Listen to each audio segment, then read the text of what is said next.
এমন সময় মতীন্দ্র ভারতীজি পেছন থেকে চিৎকার করে উঠলেন, গুরুজি, সামনে মে নর্মদা কি পানি হ্যায়। সামনের দিকে তাকিয়ে দেখি পাহাড়ি পথ জলে থই থই করছে। পশ্চিমগামিনী নর্মদার সুন্দরের ঘাট থেকে আমরা উত্তর দিকে ক্রমশ উঁচুতে উঠে আসছিলাম জঙ্গল ঘেরা পাথরের চাঙর ডিঙিয়ে ডিঙিয়ে। হঠাৎ এখানে জল কোথা হতে এলো? নর্মদার আবির্ভাবই ঘটল কিভাবে? কিছু জিজ্ঞাসা করার আগেই মহান্তজি বললেন, যে বছর প্রবল বর্ষা হয় সে বছর নর্মদার জল উজান বেয়ে ধর্মপুরী মন্দিরকে ঘিরে ফেলে। তখন মন্দিরকে একটি দ্বীপ বলেই মনে হয়। এখানকার লোকেরা ধর্মপুরী দ্বীপ বলে। এবছর প্রবল বর্ষণ হয়েছে, তাই নর্মদা কুল প্লাবিত করে উঠে এসেছেন। 2-3 মাস পরেই এই জল থাকবে না। নর্মদার জল স্পর্শ করে মাথায় ছিটিয়ে দুজন নাগা আগে আগে চলতে থাকলেন সতর্কভাবে পা ফেলে ফেলে। তাঁদের পেছনে তাদেরই পদক্ষেপ লক্ষ্য করে মহান্তজিও জলে নেমে হাঁটতে লাগলেন। তাঁকে ঘিরে রেখেছেন মতীন্দ্র ও আরেকজন নাগা। আমি তাদের পেছনে। জলের নিচে পাথর, জল বেশি নয়, হাঁটুর নিচে। তবে একটু এদিক সেদিক বা অসাবধান হলেই গভীর দহে পড়ে হাবুডুবু খেতে হবে। একথা অগ্রবর্তী নাগারা পথের ডাইনে বাঁয়ে লাঠি ঠেকিয়ে দেখিয়ে দিচ্ছেন এবং হুঁশিয়ার করছেন। প্রায় আধ ঘন্টা লেগে গেল জল পেরিয়ে মন্দিরের কাছে পৌঁছতে। প্রায় 200 ফুট উঁচু পাহাড়ি টিলার উপরে পাথরের বিরাট প্রাচীন মন্দির। মন্দিরের সীমায় উঠতে 20-25 ফুট বাকি এমন সময় গোটা 10 বুনো কুকুর দল বেঁধে তেড়ে এলো। ভীষণাকার এই কুকুররা জ্যান্ত মানুষের মাংস ছিঁড়ে ছিঁড়ে খায়। নাগাদের গোটা দলটাই থমকে দাঁড়িয়ে পড়ল, সে কেবল মিনিট খানিকের জন্য। চোখের নিমেষ ফেলতে না ফেলতেই নাগাদের হাত হতে 8-10টা ত্রিশূল উৎক্ষিপ্ত হলো সজোরে কুকুরের দলকে লক্ষ্য করে। অব্যর্থ লক্ষ্য, তাদের 4টের গায়ে ত্রিশূল গিয়ে বিদ্ধ হলো। সে কি বিকট চিৎকার! তারা যেন আরও মারমুখী হয়ে তেড়ে আসতে চায়, কিন্তু সিঙা ডমরুর শব্দে শেষ পর্যন্ত কুকুরের দল পিছু হটল। আমরা কালেশ্বর ভৈরবের মন্দিরে উঠে এলাম। মন্দিরের দরজা হয়তো কোনো কালে ছিল, এখন নেই। মন্দিরের মধ্যে একে একে ঢুকে সকলেই সাষ্টাঙ্গে প্রণাম করে ছাউনি ফেলার ব্যবস্থা করতে লেগে গেলেন সবাই। তাঁবু টাঙানো, কাঠ কেটে এনে ধুনি জ্বালার ব্যবস্থা ইত্যাদি সব কাজই আধ ঘন্টার মধ্যে চুকে গেল। বেলা তখন বোধহয় 5:30 কিংবা 6টা হবে। তখনও রোদ আছে। মহেশগিরির নাগা দলেও দেখেছি, এখানেও দেখছি নাগারা মিলিটারি ডিসিপ্লিনে সবই মিলে কাজ করে, ক্ষিপ্র এবং তড়িৎ গতিতে। মন্দিরের চারপাশ প্রশস্ত চওড়া বারান্দা। নাগারা যে যার কমণ্ডলুতে টিলার তলদেশ থেকে উপচানো নর্মদার জল এনে বারান্দা এবং মন্দিরের অভ্যন্তর ভাগ ধুয়ে মুছে সাফ করে ফেললেন। মন্দিরের বারান্দা থেকে যেদিকে তাকাই সেদিকেই দেখি ঘন জঙ্গল। ভালো করে লক্ষ্য করলে কোথাও কোথাও জঙ্গলের মধ্যে ছড়ানো ছিটানো 2-4টে জঙ্গলি কুটির চোখে পড়ছে। মহান্তজি বললেন, দক্ষিণ পশ্চিম দিকে তাকাও, বাঁকানাড়ার জঙ্গল চোখে পড়বে, ওখানে ভিলদের বাস। ওই মন্দিরের কালেশ্বর ভৈরবজি দক্ষিণ দিকে নর্মদার দিকে মুখ করে আছেন। এখান থেকে ঠিক সোজাসুজি তাকাও, নর্মদার দক্ষিণ তটে বহু ঘরবাড়ি চোখে পড়বে। পাশাপাশি 2টি বস্তি, একটির নাম কঠোরা আর একটির নাম ব্রাহ্মণগাঁও। কিন্তু অন্যান্য যেদিকে তাকাবে শুধু জঙ্গল আর জঙ্গল। এখান থেকে চিখলদা পৌঁছে আমরা যতই এগুবো ততই জঙ্গল আরও ঘন হবে। ভিলালা ছাড়া আর কোনো মানুষজন চোখে পড়বে না। আমি জিজ্ঞাসা করলাম, পরিক্রমার পথে বারবার নানাজনের মুখে ভিলদের কথা শুনে আসছি। 2-4 জন ভিলকে দেখেছি। তাদের কালো কুচকুচে লোহা পেটা শরীর এবং তাদের দৃঢ়িষ্ঠ বলিষ্ঠ স্বাস্থ্য আমাকে মুগ্ধ করেছে। তাদের মুখের সরল হাসি দেখে তাদেরকে আদৌ ভয়ঙ্কর জীব বলে মনে হয়নি। ওরা সত্যই কি নিষ্ঠুর প্রকৃতির? উত্তর পেলাম, আগে সুলপানির ঝাড়িতে প্রবেশ করো, চিখলদা অতিক্রম করো, তারপর নিজের চোখেই ওদের স্বরূপের পরিচয় পাবে। ভিলরা মধ্যপ্রদেশের সহজ সরল আদিবাসী, সন্দেহ নেই, কিন্তু অভাবের জ্বালায় এরা লুটপাট করতে বাধ্য হয়। তখন এরা সত্যই ভয়ঙ্কর। এদেরকে নর্মদা মায়ের খাস চৌকিদারও বলা যায়। পরিক্রমাবাসীরা ঠিক ঠিক শুচিশুদ্ধভাবে নিয়ম নিষ্ঠার সঙ্গে পরিক্রমা করছে কিনা, কোনো অনাচার করছে কিনা তা এরা লক্ষ্য রাখে। কালো কালো গাছের আড়ালে নিজেদের কালো মিশমিশে শরীরকে মিশিয়ে দিয়ে এরা সঙ্গোপনে অনুসরণ করতে থাকে। এদের সোজা হিসেব, মা নর্মদার শরণ নিয়ে যারা পরিক্রমায় বেরিয়েছে, মা নর্মদাই তো তাদেরকে পালন করবেন, যথাসময়ে তাদেরকে আহার যোগাবেন। তার জন্য পরিক্রমাবাসী সাধু নিজের কাছে খাদ্য বা টাকা কড়ি সঞ্চয় করে রাখবেন কেন? তবুও যদি কেউ রাখেন, তাহলে এদের হাতে তাদের নিস্তার নেই। কোনো সাধুকে যদি একান্তই অসহায় এবং নিঃসম্বল দেখে, তাহলে এরাই তাকে যা তাদের যৎকিঞ্চিত সম্বল আছে তাই দিয়ে, অর্থাৎ মকাই, জোয়ার প্রভৃতি দিয়ে সাধুদেরকে আহার্য দিয়ে থাকে। আর্য অনার্য এই ভেদ বিচারের কথা আমি মুখে উচ্চারণ করব না, কারণ আমাদের গুরু পরম্পরায় এই শিখেছি যে সবাই শিবের সন্তান। এরা কতকটা কোল বা মুন্ডা জাতীয়। ছোটনাগপুর অঞ্চল থেকে মান্দালা, জব্বলপুর, সমগ্র নিমার জেলা হয়ে মধ্য ভারত ও রাজপুতানায় একসময় এরা ছড়িয়ে পড়েছিল। রাজপুতরা নিজেরাই স্বীকার করে যে ভিলরা তাদের পূর্ববর্তী।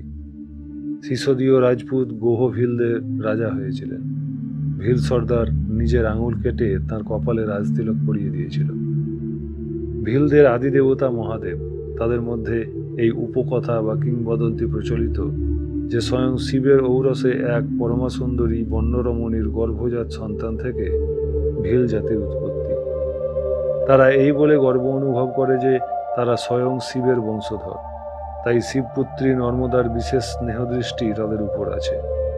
শোনা যায় রাজপুতদের সঙ্গে প্রাচীনকালে ভিলদের সামাজিক মেলামেশা ও বৈবাহিক সম্বন্ধ ছিল। হিন্দু ব্রাহ্মণ্য ধর্ম রাজপুতদের উপর প্রভাব বিস্তার করার পর রাজপুতদের চোখে ভিলরা পতিত হয়ে যায়। একবার এক ভিল সর্দার নাকি মহাদেবের বাহন নন্দীর গায়ে অস্ত্রাঘাত করেছিল, তাই শিব সন্তান হয়েও নন্দীর অভিশাপে তারা নাকি নিষাদে পরিণত হয়ে গেছে। এইরকম একজন ভিলের তীরে কৃষ্ণও নাকি প্রাণ হারিয়েছিলেন। সেই অপরাধেও নাকি তারা পূর্ব গৌরব হারিয়ে সর্বহারায় পরিণত হয়েছে। ভিলদেরকে নিয়ে এই রকম কত যে উপকথা ও রোচক কাহিনী রচিত হয়েছে তার শেষ নেই। মারাঠারা মধ্য ভারত অধিকার করার সময় স্থানীয় অধিবাসী ভিলদের উপর নিদারুণ অত্যাচার করেছিল। সেই অত্যাচারে অতিষ্ঠ হয়ে ভিলরা বন্য দস্যুতে পরিণত হয়েছে। তাই দলবদ্ধ নিষ্ঠুর দস্যুবৃত্তি এখন ভিলদের জীবিকা। ঊনবিংশ শতাব্দীর গোড়ার দিকে ভিল দস্যুদের দমন করতে ব্রিটিশ সরকার অভিযান চালিয়েছিলেন। শেষ পর্যন্ত তাদেরকে দমন করে ব্রিটিশের অনুগত একদল ভিল সৈন্যদলও তৈরি করেছিলেন জেনারেল আউটরাম। বর্তমানে নর্মদা তটের বহু অঞ্চলে ভিলরা কৃষিকর্মে মন দিয়েছে। পথে যেতে যেতেই দেখতে পাবে। তবে সুলপানির ঝাড়িতে ভিল দস্যু আছেই। লুণ্ঠনই তাদের প্রধান উপজীবিকা। আমি যতদূর জানি, আমার মতে ভিলরা সাহসী, পরিশ্রমী এবং সত্যবাদী জাতি। ভিলালারা ভিলদেরই একটি শাখা। গোঁড় থেকে যেমন রাজগোঁড়, তেমনি ভিল থেকেই ভিলালাদের উৎপত্তি। মহাভারতের পার্বত্য অঞ্চলের ভিলদের সঙ্গে রাজপুতদের মিলনের ফলে এই খণ্ড জাতিটির সৃষ্টি হয়েছে। ভিল নারীর গর্ভে এবং রাজপুত পুরুষের ঔরসে ভিলালাদের জন্ম। ভিলালারা নিজেদেরকে উচ্চবংশীয় এবং তাদের মধ্যে যারা রাজা জমিদার তারা নিজেদেরকে ক্ষত্রিয় বলে দাবি করেন। ওঙ্কার মান্ধাতার বর্তমান রাজবংশও ভিলালা জাতের। নাথু ভিলকে যুদ্ধে হারিয়ে তাঁর সুন্দরী কন্যাকে বিবাহ করেছিলেন রাজপুত চৌহান বংশীয় রাজা। কথা বলতে বলতে সন্ধ্যা হয়ে গেল। আকাশে পূর্ণচন্দ্রের উদয় দেখে আমার মনে পড়ে গেল যে আজ 27শে ভাদ্র, রবিবার, পূর্ণিমা। মহান্তজি বললেন, আভি আরাত্রিক কা ইন্তজাম করিয়ে। তাঁর বলার আগেই দেখলাম কালেশ্বরের মন্দিরে ঘিয়ের প্রদীপ জ্বালা হয়ে গেছে। পঞ্চপ্রদীপও সাজানো হয়ে গেছে। একটি তামার পাত্রে 5টি বিল্লপত্র এবং কতকটা চন্দনও ঘুঁটে রাখা হয়েছে। কমণ্ডলুর জলে আচমন করে কালেশ্বর ভৈরবের মাথায় জল ঢালতে ঢালতে মহান্তজি মন্ত্রোচ্চারণ করলেন, ওম ঋতং সত্যং পরং ব্রহ্ম পুরুষং কৃষ্ণ পিঙ্গলম ঊর্ধ্বরেতং বিরূপাক্ষং বিশ্বরূপায় বৈ নমঃ। শিবলিঙ্গে চন্দন ও বিল্লপত্র অর্পণ করতে করতে বলতে লাগলেন, ওম সদ্য জাতং প্রপদ্যামি সদ্যজাতায় বৈ নমঃ, ভবে ভবে নাতি ভবে, ভজস্ব মাং ভবদ্ভবায় নমঃ। ওং বামদেবায় নমঃ, জ্যেষ্ঠায় নমঃ, শ্রেষ্ঠায় নমঃ, রুদ্রায় নমঃ, কালায় নমঃ, বিলকিরণায় নমো, বিলকিরণায় নমঃ। বলপ্রমথনায় নমঃ, সর্বভূত দমনায় নমো, মনস্মানায় নমঃ। ওং অঘোরেভ্য হথ, ঘোরেভ্য ঘোর ঘোরতরেভ্য, সর্বতঃ সর্বসর্বেভ্য নমস্তে অস্তু রুদ্ররূপেভ্য। ওং তৎপুরুষায় বিদ্মহে মহাদেবায় ধীমহি, তন্ন রুদ্র প্রচোদয়াৎ। ওং ওং ঈশানঃ সর্ববিদ্যানাং ঈশ্বরঃ, সর্বভূতানাং ব্রহ্মাধিপতি, ব্রহ্মাণঃ অধিপতি, ব্রহ্ম শিব মে অস্তু সদাশিবম। পূজা এবং আরতি সেরেই তিনি মন্দির থেকে বেরিয়ে এসেই নিশানটিকে আরতি করে সাষ্টাঙ্গে প্রণাম নিবেদন করলেন। এবার শুরু করলেন মন্দির পরিক্রমা। মন্দিরের চারধারে চারটে বড় বড় ধুনি জ্বালা হয়েছে। মহান্তজির পেছনে কেউ সিঙ্গার ডমরু বাজাতে বাজাতে, কেউ বা হাততালি সহ শিব বন্দনা করতে করতে 3 বার পরিক্রমা করলেন। মন্দিরের বারান্দায় চারদিক ঘিরে সবাই বসতেই মহান্তজি বললেন, 4 आदमी करके जगते रहो, कोई पता नहीं जानवर आ सकता है। चारों तरफ जंगल दिखाई देता है, बीच बीच में हर नर्मदे पुकारते रहो। अभी आधा घंटा के लिए कीर्तन चालू रखिए। মতীন্দ্রজি কীর্তনের ধোঁয়া ধরলেন, সমস্বরে সবাই গাইতে লাগলেন, জয় যোগেশ্বর শঙ্কর ধৈর্যটি স্মরহর, বম বম বম, শম্ভু শুভঙ্কর, জয় শশাঙ্ক শেখর, বম বম বম, ত্রম্বক বোমকেশ পিনাকি বঙ্গেশ, বম বম বম, জয় করুণাকর বরদ অভয়কর, বম বম বম, জয় শিব শঙ্কর দয়াল মনোহর, জয় শিব রাম, জয় শিব ওঙ্কারা, হর শিবা ওঙ্কারা, রেবা রেবা রাম। তন্ময় হয়ে ভাবগদ গদ কণ্ঠে সবাই কীর্তনে মেতে উঠলেন। আধ ঘন্টা পরেই কীর্তন শেষ করে মহান্তজি গিয়ে তাঁর নিজস্ব তাঁবুতে ঢুকলেন। আমি ও মতীন্দ্রজি তাঁর অনুমতি নিয়ে মন্দিরের বারান্দায় কম্বল পেতে শুয়ে পড়লাম। রাত্রির শেষ প্রহরে মতীন্দ্রকে পাহারা দিতে হবে। আমাকেও জাগাতে অনুরোধ করলাম। 4 জন বাদে আর সবাই শুয়ে পড়লেন। রাত্রির প্রথম প্রহর ওই 4 জনকে জাগতে হবে। পূর্ণিমার চন্দ্রকিরণে সমগ্র বনভূমি উদ্ভাসিত হয়ে উঠেছে। কালেশ্বর ভৈরবের উঁচু টিলা থেকে যেদিকে তাকাচ্ছি সেই দিকেই যেন আলোর ঢেউ নয়তো হাসির ঢেউ খেলছে। স্তব্ধ গম্ভীর রাত্রির নির্জনতার মধ্যে সাধারণত মনে ভয়ে শিহরণ জাগে। অন্ধকার রাত্রি হলে মনে হয় আমার চারদিকে নিঃশব্দ পদসঞ্চারে কারা যেন এসে দাঁড়িয়েছে। কেউ যেন কাছে এসে কিছু ফিসফিস করছে। সে সময় একটা গাছের পাতা পড়লেও চমকে উঠতে হয়, কারণ সে সময় নিরন্ধ্র অন্ধকারের জন্য চোখে তো কিছু দেখা যায় না, অদৃশ্য বস্তুই মনে ভয় জাগায়। কিন্তু এরকম পূর্ণিমা রাত্রি পূর্ণ জ্যোৎস্নায় চোখের সামনে সবকিছু অবারিত, সবই স্পষ্ট। দূরের দৃশ্যপটও স্পষ্টভাবে চোখের সামনে ভাসছে। এখনো মনে শিহরণ জাগছে, কিন্তু তা ভয়ের নয়, আনন্দের শিহরণ, সুখের মোহনীয় আবেশ যেন। চাঁদের যে এমন জাদু আর মাধুর্য আছে তা প্রাসাদে বা কুটিরের 4 দেওয়ালের মধ্যে গাঢ় ঘুমে অচেতন থেকে জানালা বা ফোকর দিয়ে চাঁদ দেখে অনুভব করা যায় না। মুক্ত আকাশতলে প্রকৃতির খোলামেলা মুক্তাঙ্গনেই জ্যোৎস্না রাতের মদিরতা ভালোভাবে বোঝা যায়। আমি বিছানা থেকে উঠে মন্দিরের চারদিকে বেড়াতে লাগলাম। যারা প্রথম প্রহরের প্রহরী ত্রিশূলধারী সেই নাগা 4 জন আমাকে কিছু জিজ্ঞাসা করবেন বলে মনে হলো, কিন্তু তাঁদের কথা ভালোভাবে আমার কানে ঢুকলো বলে মনে হলো না। আমি কোনো মতে হুঁ হাঁ করে নিজের সুখানুভূতিতে আবেগ চঞ্চল হয়ে তাদের কাছ থেকে সরে এলাম। চাঁদের দিকে এক দৃষ্টিতে তাকিয়ে তাকিয়ে ভাবছি, হে শিব সুন্দর, তোমার সৃষ্টি এত রমণীয়। হঠাৎ দেখলাম উল্কার মতো একটা আলোর শিখা হাউইয়ের মতো নেমে আসছে তীব্র বেগে। মনে হলো সেটা যেন মন্দিরের চূড়ার উপর পড়ল। আমি তাড়াতাড়ি সরে এসে মন্দিরের বারান্দায় পাতা নিজের বিছানায় এসে বসলাম।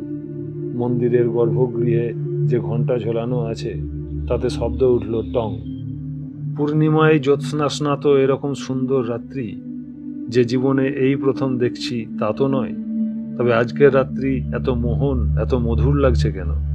মন্দিরের ভেতর থেকে এত সুগন্ধি বা ভেসে আসছে কিভাবে? আকাশের পাগলা করা জ্যোৎস্না আর মন্দিরের পাগলা করা সৌরভ আমাকে তন্দ্রাচ্ছন্ন করল। আমি ঘুমিয়ে পড়লাম। তখন রাত্রি বড়জোর 10টা। ঘুমের মধ্যে মনে হলো জটাজুট কেউ যেন আমার পাশে বসলেন। হঠাৎ ঘুম ভেঙে গেল। তড়াক করে উঠে বসলাম। মহান্তজি ফিস ফিস শব্দে মতীন্দ্রকে ডাকছেন। এখন তার জটা চূড়া করে বাঁধা নেই, জটাজুট মুক্ত দিগম্বর। আমি মতীন্দ্রকে ঠেলা দিতেই ক্যা হুয়া শের না ডাকু, বিছানার পাশে রাখা ত্রিশূলটাকে জাপটে ধরেছেন তিনি। মহান্তজি হেসে উঠতেই মতীন্দ্র থতমত খেয়ে বসে পড়লেন। মহান্তজি বললেন, মতীন্দর, এই পরমাশ্চর্য রাত্রিটা কি আমরা ঘুমিয়েই কাটাবো? বাইরে তাকিয়ে দেখো না, চন্দ্রকিরণ আজ চন্দ্রশেখরের ইঙ্গিতে মায়াজাল বিস্তার করেছে। তুমি চন্দ্রশেখর कालेश्वर को একটু ভজন শোনাও। जो कुछ हो अब गाइए, हम समझ लेंगे। মতীন্দ্রজি চোখ রগড়াতে রগড়াতে নিজের ট্যাঙ্ক ঘড়িটা জ্যোৎস্নাতে দেখে নিয়ে গজরাতে গজরাতে বলতে লাগলেন, এখন রাত্রি 2টা, এমন সময় আপনার গান শোনার ইচ্ছা হলো? আমাদেরকে আপনি ঘুমোতে দেবেন না? এমন করলে আপনার কাছ থেকে পালাবো। কিন্তু তার কথা মহান্তজির কানে ঢুকলো বলে মনে হলো না। তিনি জড়িত কণ্ঠস্বরে বলতে লাগলেন, মতিন্দর, मैं मिन्नत करता हूँ, जो कुछ हो अब गाइए। মতীন্দ্রজি তখন বললেন, তব শুনিয়ে হাম বাংলা মে গানা গাতা হুঁ। এই বলে মতীন্দ্রজি গান জুড়লেন। বেল পাতা নেন মাথা পেতে গাল বাজালে হন খুশি, মান অপমান সমান তো তাঁর কাছে নয় কেউ দোষী। ভোলানাথ এত তো ভুলে থাকেন, তবু নেচে আসেন যে তাঁর ডাকে। বম ভোলা বল বলে কেন লও না যেচে, যে যা খুশি। যা বলে দেছে নেই সে বেছে, ভালো মন্দ নাই হুঁসি। ডাকলে পরেই সারা দেয় সে, কালের বিষ নেয় সুসি। মতীন্দ্রজির গলা যে এত মিষ্টি তা আমার জানা ছিল না। যেমনই পৌরুষদীপ্ত দরাজ গলা, তেমনি দরদ ও অনুরাগের স্পর্শে মর্মস্পর্শী তার মীরক ও মূর্ছনা। ওস্তাদ শিল্পীর সুর ও রাগ সিদ্ধ কণ্ঠস্বর যেন। গানটি শেষ হতেই আবার মহান্তজি ঢুলু ঢুলু নেত্রে বলে উঠলেন, বঢ়িয়া বঢ়িয়া বেটা, অর একঠো। এবারে আরও যেন দরদ ঢেলে মতীন্দ্রজি গান শুরু করলেন। শঙ্কর ভোলা ভাবে নাচি ছেড়ে, বম বম ববম ববম অবিরাম গালে বাজি ছেড়ে। ভুজঙ্গ ভূষণ হারমালা গলে, শ্রবণ কুণ্ডল ঝলমল দোলে। ত্রিনয়ন জলে শশাঙ্ক ভাসে ভালে, আবেশে চরণ টলি ছেড়ে। শঙ্কর ভোলা ভাবে নাচি ছেড়ে। চুম্বক যেমন লোহাকে আকর্ষণ করে, তেমনি ভাবে সুরের অপরূপ জাদুতে মুগ্ধ হয়ে প্রায় সব নাগায় ঘুম ছেড়ে এসে দাঁড়িয়ে দাঁড়িয়ে গান শুনছেন। জ্যোৎস্নালোকিত রাত্রিতে এই সুন্দর পরিবেশে সবাই যেন একটা অলৌকিক আবেশের ঘোরে দুলছেন। আমার নীরস প্রাণেও দোলা লেগেছে। সহসা মহান্তজি ভাবের ঘোরে ঢুলু ঢুলু নেত্রে দুলতে দুলতে দুম করে মন্দিরের মেঝেতে পড়ে গেলেন। সবাই সশব ব্যস্তে বলে উঠলেন, গুরুজিকে সমাধি লাগ গিয়া। দুজন বলিষ্ঠ দেহী নাগা তাকে ধরাধরি করে তাঁর তাঁবুতে নিয়ে গিয়ে শুইয়ে দিলেন।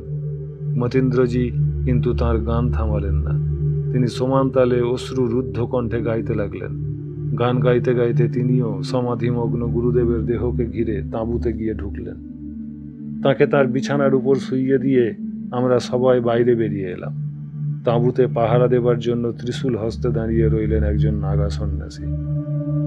গুরুদেবের শয্যাকে ঘিরে হাতে তাল দিতে দিতে মতীন্দ্রজি গিয়ে চললেন তার ভজন। তাঁবু থেকে ফিরে এসে বিছানায় বসে বসে ভাবতে লাগলাম, মতীন্দ্রজি যে ভজনটি এখনো গেয়ে যাচ্ছেন, এ কাজ খুব ভালোই। ভাব সমাধি হতে যোগীকে বুথিত করার এইটাই সঠিক প্রক্রিয়া।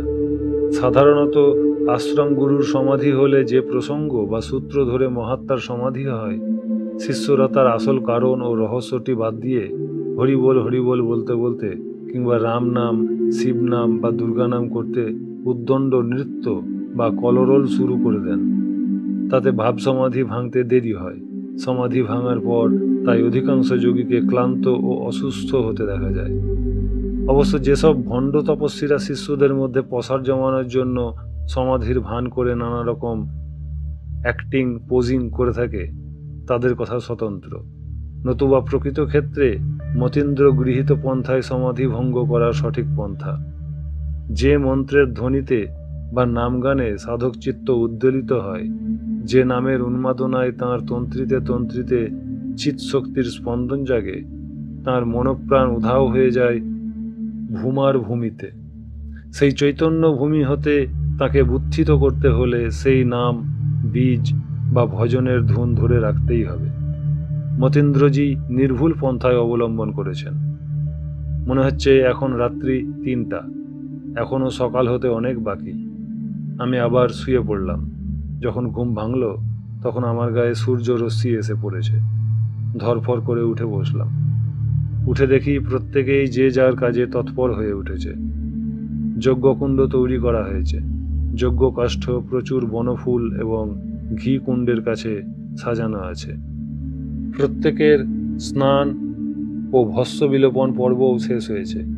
আমি তাড়াতাড়ি কমণ্ডলু নিয়ে এই পাহাড়ি টিলার তলায়, যেখানে নর্মদার জল বর্ষার সময় এসে জমা হয়েছে, সেখানে গিয়ে পৌঁছলাম। মহান্তজি ও মতীন্দ্রজিকে দেখলাম তাঁদের স্নান হয়ে গেছে, তাঁরা সূর্যার্ঘ্য অর্পণ করছেন। আমিও স্নান তর্পণ শেষ করলাম। মন্দিরে ফিরে এসে দেখি তিনি মন্দিরের ভেতরে কালেশ্বর ভৈরবের কাছে বসে আছেন, বোধহয় পূজা করবেন। আমাকে হাতের ইশারায় ডাকলেন। আমাকে ইঙ্গিত করলেন শিবলিঙ্গটির উপর জল ঢালতে। আমি মন্ত্র পড়ে স্নান করলাম এবং শিবলিঙ্গটি হাত দিয়ে ভালো করে মার্জনা করলাম। তারপর প্রণাম করে উঠে আসবো। তিনি বললেন, कालेश्वर भैरव जी की जो लिंग आप देखते हैं, इनका नाम सहस्रलिंग। सहस्रलिंग वो है जिसमें खूब लकीर पड़ी हो। তুমি ভালো করে দেখো, এতে বিশেষ কোনো চিহ্ন দেখতে পাও কিনা। তাঁর কথায় শিবলিঙ্গের চারপাশ ঘুরে ঘুরে খুব তীক্ষ্ণ দৃষ্টিতে পর্যবেক্ষণ করতেই দেখতে পেলাম শিবলিঙ্গের গায়ে অনেকগুলি সূক্ষ্ম সূক্ষ্ম রেখা নিচের দিকে নেমে এসেছে। আমি সে কথা তাকে বলতেই তিনি বললেন, गिनती करिए। আমি গুনে তাকে বললাম 28টি সূক্ষ্ম রেখা দেখতে পাচ্ছি। উনি বললেন, सहस्रलिंग में 5, 7, 9, 12, 16, 24 या 25 धारियां होती है। ये धारियां जलधाराओं की द्योतक होती है। हम गुरुजी के साथ जब कैलाश मानस सरोवर गए थे, उस वक्त एक विराट शिवलिंग में 1000 से अधिक धारियां देख चुका है। इन सहस्रलिंग में जितनी अधिक धारियां होंगी, वो शिव भक्त के लिए उतना ही अधिक पूज्य होगा, ज्यादा फलप्रद भी होगा। তাঁর কথায় আমি মুন্ড মহারণ্য হতে ওঙ্কারেশ্বরের ঝাড়ি পর্যন্ত তটে তটে যেখানে যত শিবলিঙ্গ দেখেছি, সেগুলি নিবিষ্ট মনে চিন্তা করতে লাগলাম। মা নর্মদার দয়ায় মনে পড়ে গেল। আমি তাকে বললাম, সেই স্থানের নামও ধর্মপুরী।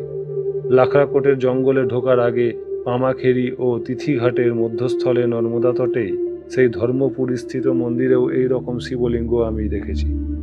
তাতে এই রকম সূক্ষ্ম রেখা আমি দেখেছি, কিন্তু রেখার সংখ্যা গুণে দেখিনি, এবং তা যে সহস্রলিঙ্গ তা আমি বুঝতে পারিনি।